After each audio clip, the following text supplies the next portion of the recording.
Good evening. You're watching the news tonight, your daily roundup of all that has happened across India and the world. I'm Ishan Russell, and these are the headlines that we're tracking this evening.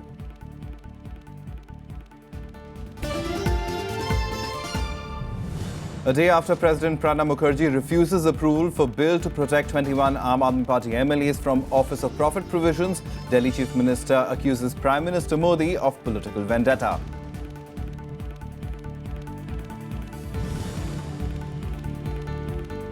All states except Tamil Nadu on board to pass the GST bill, says Finance Minister Arun Jaitley, rules out constitutional cap on the rate.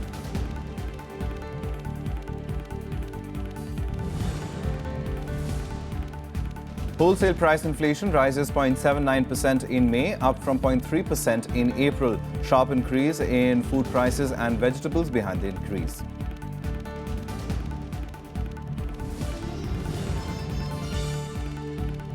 And a French policeman and his partner killed by a man swearing allegiance to the Islamic State. French President Francois Hollande says his country is facing a very large terror threat.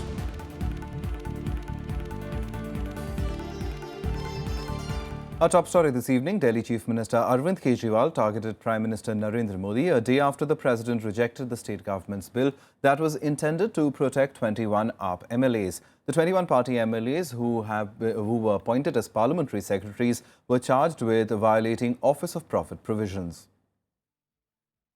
Delhi Chief Minister Arvind Kejriwal accusing Prime Minister Narendra Modi of political vendetta. This comes a day after President Pranab Mukherjee refused to approve amendments to the Delhi Members of Legislative Assembly Act that would have protected 21 Aam Aadmi Party MLAs from disqualification under the Office of Profit provisions. Kejriwal claimed that BJP was scared of Aam Aadmi Party and unable to digest its loss in the assembly elections. Parliamentary secretary ना कोई तनख्वाह मिलेगी, ना कोई facility, ना कोई Perk, कुछ नहीं मिलेगा. ये साफ-साफ लिखा है, नोटिफिकेशन की कॉपी है. अगर फ्री में कोई एमएलए स्कूलों का, अस्पतालों का, सड़कों का, बिजली का, पानी का काम कर रहा है, मोदी जी को क्या तकलीफ हो रही है? मोदी जी कहते हैं सोनिया गांधी पार्लियामेंट नहीं चलने दे रही बिकॉज उनको हार पच नहीं रही है. मैं मोदी जी से पूछना चाहता हूं कि आप दिल्ली सरकार को काम नहीं करने दे रहे, आपको दिल्ली की हार नहीं पच रही है. Kejriwal also questioned why parliamentary secretaries of other states had not been disqualified. पूरे देश में पार्लियामेंट्री सेक्रेटरी हैं और ये सारे पंजाब में एक एक पार्लियामेंट्री सेक्रेटरी को 1-1 लाख रुपए महीने की तनख्वाह मिलती है, गाड़ी मिलती है, घोड़ा मिलता है, बंगला मिलता है, लाल बत्ती की गाड़ी मिलती है. हमारे वालों को धेला नहीं मिलता और उसके बावजूद भी केवल दिल्ली के पार्लियामेंट्री सेक्रेटरीज को डिस्क्वालीफाई करने में लगे हुए नरेंद्र मोदी जी. बस सबको करो, करनी है तो राष्ट्रपति निर्णय नहीं लेते. ये कहने की बातें हैं, राष्ट्रपति तक तो शायद फाइल भी नहीं जाती हो. ये राष्ट्रपति के नाम से सारा काम होता है. ये निर्णय एमएचए का लिया हुआ है. The BJP retaliated quickly, telling Kejriwal not to question the credibility of President's office. You have certain political ambitions. Well, in a democratic country, you have every right to nurture your political ambition. No issues at all. But for God's sake, don't demean the credibility of the President of India, because at the end of the day, it demeans the credibility of democracy of this country. Don't demean the Election Commission. The issue gave much-needed ammunition to the Congress that is seeking its political revival in Delhi. नैतिक आधार के ऊपर तो 21 के 21 विधायकों को इस्तीफा दे देना चाहिए और दोबारा से चुनाव के लिए इन विधायकों को जाना चाहिए. 21 पार्लियामेंट्री सेक्रेटरीज पूरे देश भर में 1/3 एमएलएस को पार्लियामेंट्री सेक्रेटरी बना करके मंत्री तुल्य सुविधाएं दी जाएं. ये आज तक के इतिहास में किसी भी राज्य में 1/3 एमएलएस को पार्लियामेंट्री सेक्रेटरी बना करके मंत्री तुल्य सुविधाएं दी जाएं, ऐसा कहीं पे भी नहीं हुआ है. Through the bill, the Aam Aadmi Party government wanted retrospective exemption for parliamentary secretaries from disqualification provisions. The Election Commission will now take a final call on the disqualification of MLAs. The appointment of the MLAs as parliamentary secretaries has also been challenged in the Delhi High Court. Bureau Report, Rajya Sabha TV. Now, the NDA government has taken a step ahead in securing a consensus on the GST bill. In the meeting of the Impart Committee of State Finance Ministers, almost all states are said to have supported the GST bill. However, no deadline has been finalized for its implementation yet. The Goods and Services Tax Bill seems to be on the right track ahead of the monsoon session of Parliament, with all states except Tamil Nadu supporting it. Virtually every state has supported the idea of GST. There's one state which has said that even though they have reservations on the GST, but they have how to make it implementable from their point of view, that is the state of Tamil Nadu. They have offered a few suggestions. The finance ministers of all states met in Kolkata on Tuesday. The meeting of the Empowered Committee of State Finance Ministers was aimed at bringing consensus on GST.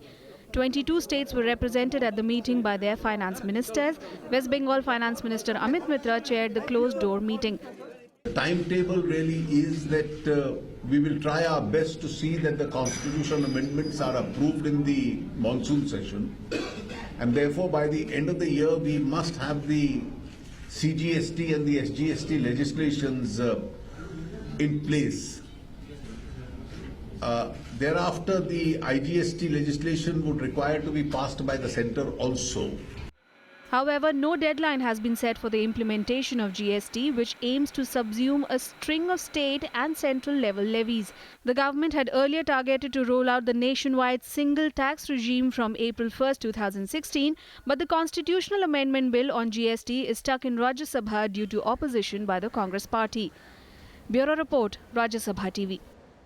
The central government today sought a detailed report from the Uttar Pradesh government on the alleged migration of Hindus from Kairana village in the state. According to reports, the Home Ministry asked the state government to verify the allegations as early as possible. The issue turned into a political slugfest between the state government and the BJP, with the UP Chief Minister Akhilesh Yadav accusing BJP leaders of being dishonest and lying on the issue. Yadav claimed that most of the people had left the village about 10 to 15 years ago, while others left in search of jobs about 7 or 8 years ago. Keen to turn it into an election issue, the BJP maintained that it is unfortunate if people were being forced to leave their homes in their own country. But local residents have their own version of the incidents unfolding on the ground. Hindu मुस्लिम का है या कुछ ऐसा कुछ नहीं है, क्योंकि यहाँ लॉ एंड ऑर्डर की सिचुएशन बहुत ज़्यादा ख़राब है. एक्सटॉर्शन मांगी जानी, मर्डर हो जाना, लूटपाट हो जाना, लड़कियों से बदतमीजी हो जाना, ये जर्नल बात हो गई है. पिछले 2-3 साल से यहाँ पे अपराध ज़्यादा बढ़ गया है. जो व्यापारी वर्ग है उसको धमकियाँ रंगदारी की ज़्यादा मिल रही हैं और वो यहाँ से पलायन कर रही हैं. ये सर कोई सांप्रदायिक मामला नहीं है सर, ये एक दहशत का माहौल है. यहाँ पे ना कोई सर हिंदू मुस्लिम है, लेकिन सर यहाँ से व्यापारी जा रहे हैं. And our correspondent Ravindra Sharan also travelled to Kairana to figure out the truth of these allegations, and he joins us live from there. Ravindra, the simple question, what is the truth? Is there a migration? Is there an exodus that is happening? Or is it, as the state government is saying, due to other reasons such as economic and better opportunities?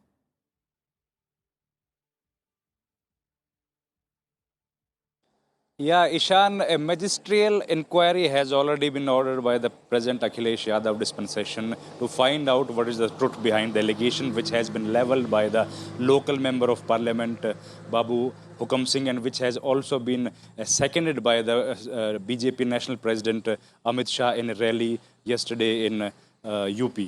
The main important thing which we have, we managed to speak to some of the relatives of the families who have already left the city for want of security and safe place for their business and their family. They said that despite they got a lot of threats from the local guns, and they tried to meet the local administration. They have complained to the local administration regarding these complaints, but the local administration time and again remained imperturbable in social towards the complaint which has been made by the local businessman, and the sluggish and indolent behavior of the local administration and the government of the day forced them to pack up their bags from here and left the city for the better climate, for the not only for their business but also for the safety and security of the lives of their family, their next kith and kin. But the important thing now, as the elections are approaching, political politics has taken a center stage in this whole controversy. But still, as all the opposition parties has opened a scathing attack since in 2012 the local since in 2012 the Akhilesh Yadav dispensation took over on the law and order situation. Akhilesh Yadav, though, has since starting refuting all these claims, and he's saying this is all the political opposition parties are just trying they are blaming this government only to tarnish the image, and they are not taking this positive way, and this is the reason that this whole controversy has been created by the political parties, because they are failed to find anything wrong against the Akhilesh Yadav government. But now the condition on the ground is like this. Historically, if we speak, Ishan, historically this area is very communally harmonious. Even in last 2013, in 2013 when we have seen Muzaffarnagar communal riots, this area remained untouched. With the waves of that communal tension, it was a very peaceful area even at that time. But now, this time, the people are a bit scared. The climate is different. The communal harmony may be disturbed. And this is the reason that local people are again and again approaching to the government, and they are requesting them to take some good steps so that the communal harmony can again be restored. All right, the communal harmony has to be certainly restored. Ravindra Sharan, we're unable to get that video link with him, but thanks very much for that update from Kairana, Ravindra. So let's hope that communal politics stays aside. If it's a law and order issue, then that be addressed as well as soon as possible.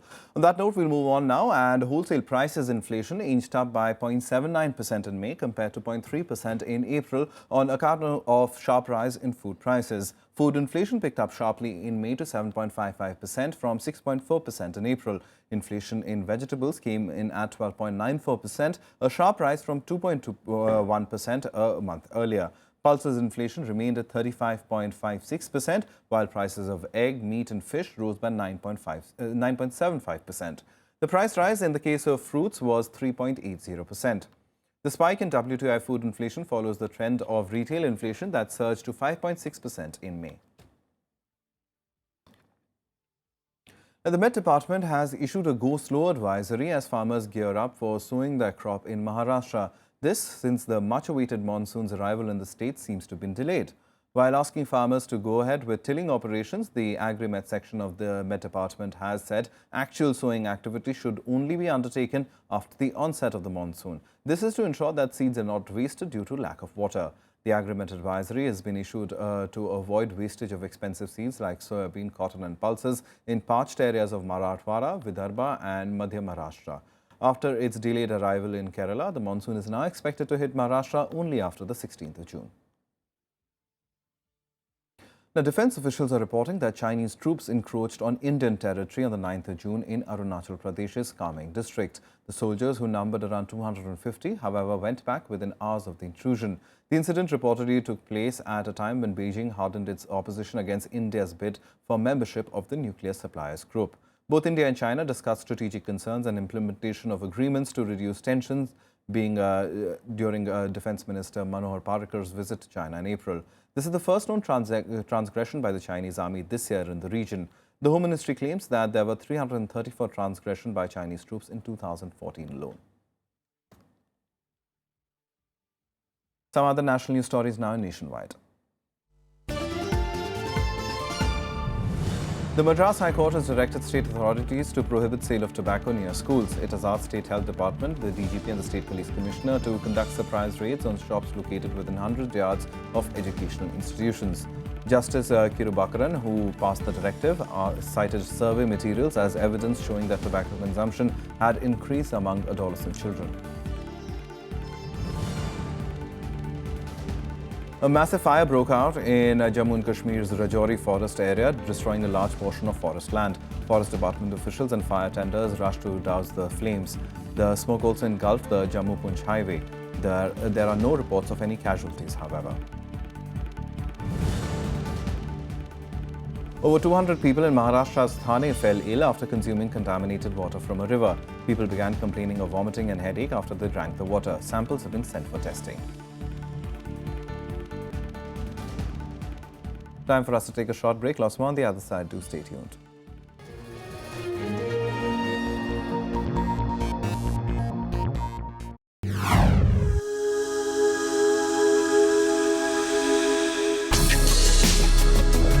Tales that inspire. stories of social change. A salute to diversity, promoting public discourse. Events that motivate, inspiring the innovative spirit. Watch Rajya Sabha television documentaries, Mondays, Tuesdays and Wednesdays at 10:30 p.m.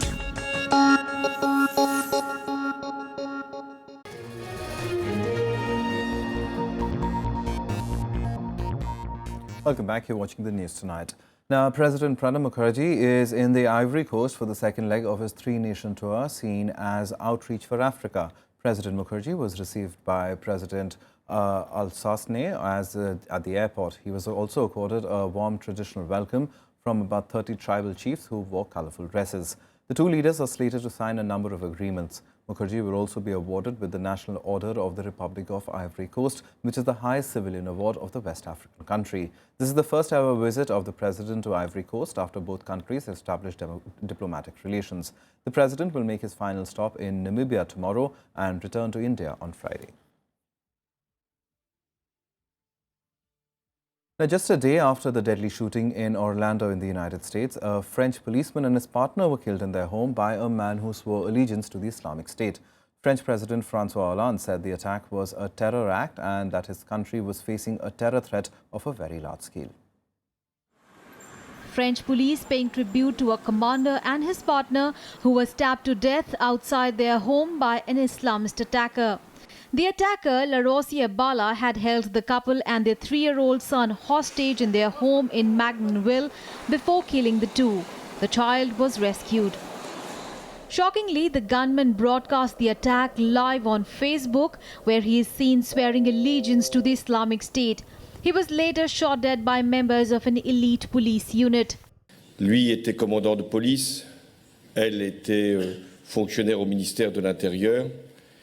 Et ils ont été lâchement assassinés par un terroriste hier.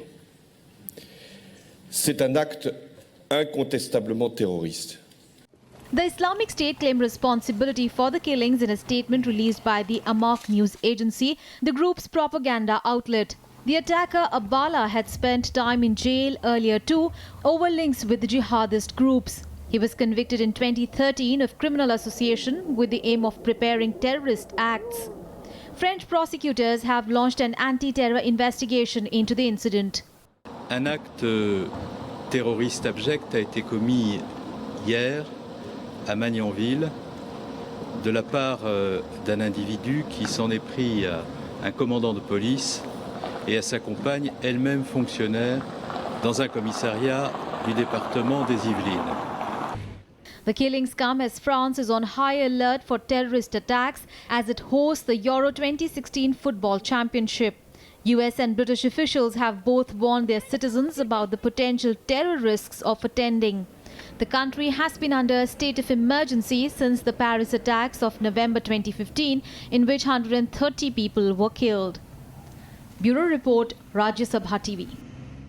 Now, news about the Orlando shooting, and the US government said on Monday that they had found no direct links between the militants of the so-called Islamic State terror group and the gunman who killed 50 people at a gay club in Orlando. The authorities described him as a homegrown extremist who was strongly radicalized by the Islamist group using the internet. These are the faces of just some of the victims of Sunday's attack, many of them young Latinos, who traveled from all over Florida for a night out with friends. But even as distraught families wait for news, stories of what some of them been through are emerging. We got to the bar, closed out taps, get some water, joke around with our bartender friend. 10 minutes later, boom, boom, boom, 3 shots right then and there. Then I saw a guy leaving out of a black van, minivan, and he had a rifle. He had a strap, and he shot the valet parking. Then I tried to approach him, but then he started shooting at us, and then the police came, and it was a continuous shooting between them. As the nation mourns what President Barack Obama called an act of terror and hatred, vigils have been held across the US. Many displayed flags to honor the LGBT community. As the investigation continues, more details of what unfolded in the early hours of Sunday morning are being released. It's now emerged that the alleged gunman, Omar Mateen, barricaded himself inside a bathroom with hostages before the police decided to take the drastic action. He was in one bathroom with, we believe, 4 to 5 hostages. There were people in the opposing bathroom, about 15 to 20 people, and unknown when we rescued dozens and dozens of people, so we don't know from which bathroom they came at this point. So that's all part of the investigation. President Barack Obama told reporters at the White House that the American-born gunman had been inspired by various extremist information, but there is no direct proof linking him to the ISIL. It does appear that at the last minute he announced allegiance to ISIL, but there is no evidence so far that he was in fact directed by ISIL, and there also at this stage is no direct evidence that he was part of a larger plot. In that sense, it appears to be similar to what we saw in San Bernardino, but we don't yet know. The president's words were echoed shortly afterwards by the director of the FBI. So far, we see no indication that this was a plot directed from outside the United States, and we see no indication that he was part of any kind of network. On Monday, presumptive U.S. presidential candidates Hillary Clinton and Donald Trump clashed over the mass shooting. Campaigning in Cleveland, Ohio, Clinton warned against demonizing Muslims and renewed her call for a ban on assault weapons. The Orlando terrorist may be dead, but the virus that poisoned his mind remains very much alive. And we must attack it with clear eyes, steady hands, unwavering determination, and pride in our country and our values. But Republican rival Donald Trump accused Clinton of being unfit to lead the nation, vowing to suspend immigration to the U.S. from countries he said had a proven history of terrorism. Altogether, under the Clinton plan, you'd be admitting hundreds of thousands of refugees from the Middle East with no system to vet them or to prevent the radicalization of the children and their children. Not only their children, by the way, they're trying to take over our children and convince them how wonderful ISIS is and how wonderful Islam is, and we don't know what's happening. A state of emergency continues in Florida with the FBI investigation still going on. But for so many who have lost loved ones, this is a time to grieve and remember those whose lives have been lost. Bureau Report, Rajya Sabha TV. And tributes have been pouring in from all across the world, remembering the victims of the massacre at the club in Orlando, Florida. Vigils were held locally in Orlando and in other countries, including France, Australia, India, UK and Germany. The attack on Orlando's Pulse nightclub that left 50 people dead and dozens wounded. US authorities say the gunman Omar Mateen pledged allegiance to the Islamic State shortly before the attack.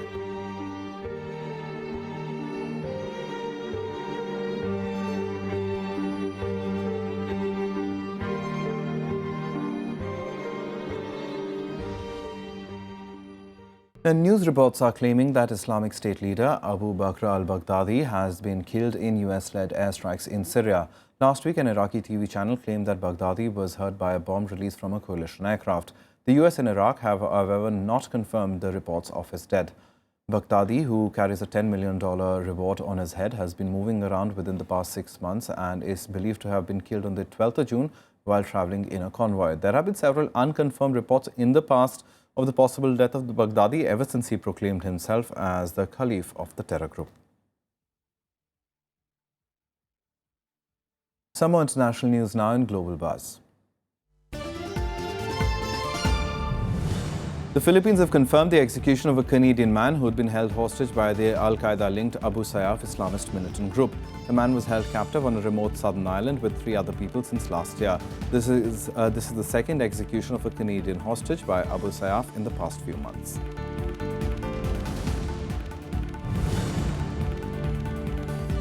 China and the United Kingdom have agreed to strengthen cooperation in security, law enforcement and justice issues at their first high-level security dialogue held in Beijing. The two sides exchange views on the fight against terrorism, cybercrime, organized crime, illegal migration and other security issues. They also expressed belief that the dialogue is of great significance in bilateral cooperation on security issues. China has warned the United States to stick to its promise not to support any separatist activities. This ahead of a US visit by Taiwan's new president and a possible meeting between the Dalai Lama and US President Barack Obama. The self-ruled democratic island of Taiwan and Tibet are two of China's most politically sensitive and diplomatic issues. A curfew was imposed in Landi Kotal and Torkham near the Pakistan-Afghan border on Monday following firing by both forces which injured 3 Pakistan security personnel. Shops were closed and residents were asked to move to safer places. Both countries blamed each other for starting the fight, which broke out around 9 p.m. local time on Sunday and continued into the night. All the action from the world of sports now in Sports Beat. Former Indian captain and spinner Anil Kumble is in the race for the post of national team's coach. India's greatest bowler with 956 international wickets has been a mentor for both Royal Challengers Bangalore and Mumbai Indians. The working committee of the BCCI is slated to meet in Dharamsala on the 24th of June to take a decision on the coach. Italy began their Euro 2016 campaign with a 2-0 victory over Belgium. Emmanuel Giacchini opened the scoring for the Azzurri in the first half. Belgium had several chances in the second, but they failed to capitalize on them, and Pelé sealed the win in injury time with an emphatic volley.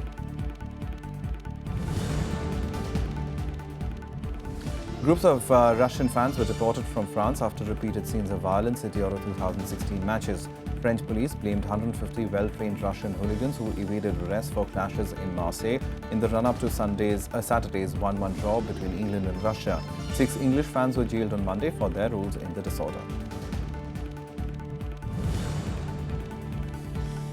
In the Copa America, Uruguay scored a consolation 3-0 victory over Jordan as they closed off their disappointing campaign. The win also ended a 5-game winless streak for Uruguay and stretched back to last year's edition. Meanwhile, Mexico finished on top of the group after a 1-1 draw with Venezuela and could avoid Argentina in the knockout round. Well, that's the news tonight. Good night.